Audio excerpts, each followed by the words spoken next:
Thanks so much for that, Ritu. But do wait by with us because it seems like the Reserve Bank of India has tightened the default loss guaranteed rule. Now, this is what sources are telling CNBC TV18 that RBI has instructed NBFCs to exclude default loss guarantees from fintech firms when provisioning for stressed loans. Ritu, take us through these details. What are you picking up here as well?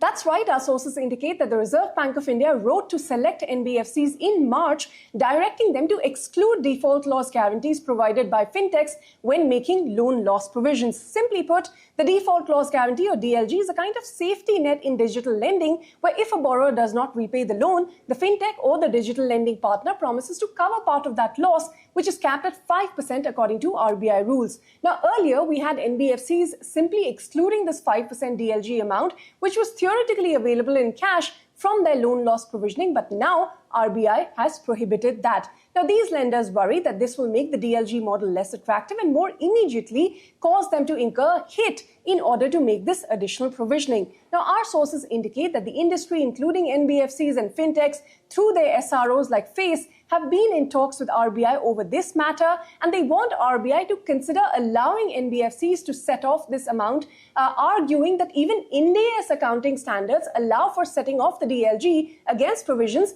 provided that NBFCs have clear access to this cash flow through an escrow account with a bank. Now, if the RBI directions are implemented, it will imply higher capital consumption for these lenders. That in turn will hamper ROEs and could lead to lower volumes. Now, we understand even as the dialogue with RBI is ongoing, some NBFCs has started to make the provisions from the March quarter. For instance, Northern Arc disclosed that it had to make a provision of 68 crores because of RBI's DLG accounting guidelines in the March quarter, which impacted its profits. A Macquarie Notes also points out that Paytm started DLG in the last financial year and about 80% of its merchant loans are under the DLG arrangement, so there could be a decline in distribution revenues for them as well.